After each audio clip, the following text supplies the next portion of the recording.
Story time! About sa aking Christmas noong 2022.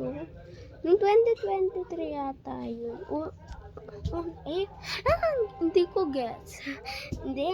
Yung 2022 pa yung Pasko. Di ba New Year? 2023 na. So, di masaya nun. Yung Pasko naman, super saya. Pero yung New Year, ay nako. Sa San Fernando kami, hindi masaya doon. Kasi wala kaming kalaro. Wala kang bestie. Tapos, yung super laki ng bahay. So, yung anak nila, nasa baba kami. OMG. Yung mga matatanda, nag-iino at nagsasaya nasa labas.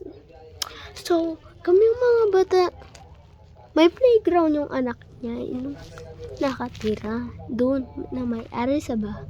Naglalaro kami, ayun lang. Tapos, hindi masaya. Buti, guys, doon kami magpapasko sa New Year. At, serious, ayoko magpasko doon at New Year. Ay, okay lang pala Pasko. Pero, no. It's a big no for New Year.